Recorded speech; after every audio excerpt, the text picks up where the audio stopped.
So we've talked about this before, about how these new Conservative MPs in these red wall seats, ever since they really got in, not only have they owed Boris Johnson, shall we say, their shall we say, political allegiance, because he was primarily responsible for getting them these seats, but also incredibly worried because they know themselves that Boris has to eventually deliver on these promises.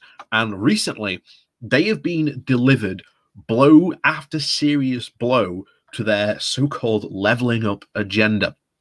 It all started, of course, with Boris's big bluster, initially promising so much to help level up the country. And remember, just a couple of weeks ago, we got Boris's big speech on levelling up, which promised nothing. Sure, he talked about, oh, we'll give some money for developing these new football fields. Well, that was money that was already coming. That was already going to happen. But like I say, there was nothing for them. It was just a speech, just full of pure hot air. There was nothing substantive for these new Conservative Northern MPs to bite on and say, show their voters. We've then had the absolute, the debacle of Afghanistan, which has really rocked, shall we say, a lot of their confidence now in Johnson. They've now come to understand that actually, hang on, just because Johnson talks a big game doesn't mean that he can actually play the game. And like I say, as we always said right from the start, at the beginning, Johnson sooner or later will actually have to deliver on these promises. He can't just keep on promising and saying Britain's good, Britain's great, Britain's fantastic, when everything is literally falling apart behind him.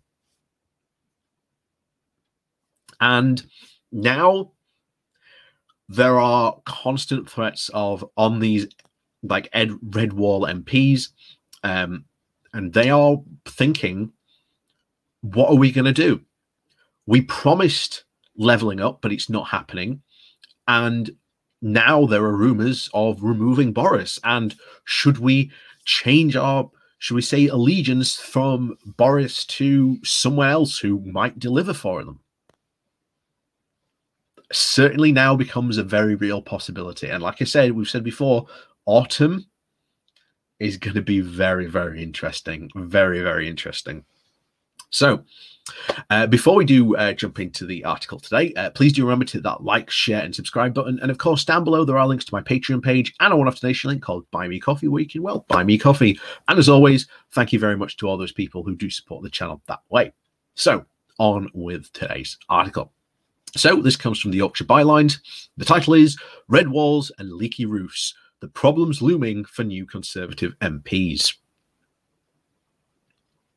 Calling an early election in 2019 seemed like a very audacious move on Boris Johnson's part, and it paid off. It gave the Tories a majority by clearing up in seats that they have traditionally been held by Labour, but blue-collar, manufacturing and urban. But as ever with Johnson, the main thing, of course, was the win. There was very little evidence that he or even his team had actually thought about the consequences of victory resting on the seats that they had never even held or really understood. So 2 years later, and any number of chickens are now starting to coming home to roost. To be fair, some of these seats are bellwether seats. They tend to swing with the overall national outcome. Knightley, Dewsbury, Colne Valley are all cases in point. But for the first time since 1933, the Tories gained Wakefield with a majority of over 3,000. And although Labour still held on in Batley and Spen, Bradford South, Halifax, Henworth, Northampton, Pontefract and Castleford, the majorities were all very significantly reduced. What's new and unprecedented is for a party that's been in power for over nearly 10 years to make such deep inroads into previously safe territory for the opposition. What is also unprecedented is how geographically narrow both parties' bases are now, with both Labour and the Tories very reliant on winning seats in England to secure victory. Scotland, with just its 59 constituencies, has been literally cast adrift, as has Northern Ireland. There are still still slim pickings, obviously, in Wales, with 40 seats, especially for Labour, but generally it's England where it matters. And that's why the successes for the Conservatives in 2019 could, in the end, be their downfall. To retain power, they are going to have to do something pretty impressive to keep the power base in the shires very sweet and deliver something for those in the most marginalised and deprived communities in the North and the Midlands. So let's look at the two Yorkshire bellwether seats, Dewsbury and Knightley, to see an extent as to which the chickens are now coming home to roost. Dewsbury has approximately 21% of its working population employed in manufacturing against the national average of just 8.1%. And a further 22% are also employed in wholesale and retail trade, the car and motorbike repairs. And nearby, Knightley has about 15% of its working population in manufacturing, and according to the NOMIS, nearly about 25% in Dewsbury are employed in wholesale and retail trade. So what, you might say? The Conservatives represented many manufacturing-heavy places before 2019 election. What's so important now is because they now hold at least 2/3 of the seats with the most manufacturing jobs. And as well, with the research organisation UK in the Changing Europe pointed out recently in their blog, on red wall seats, the new Conservative seats are disproportionately in very manufacturing-heavy areas, particularly in food, metals, motor vehicle production sectors. And these are sectors where the effects of both COVID and Brexit are beginning to feel a pinch, and where you will find the most of jobs that have been furloughed. And according to government stats, over 18,000 people in Dewsbury are currently furloughed. So what happens to them when their scheme is set to finish at the end of September?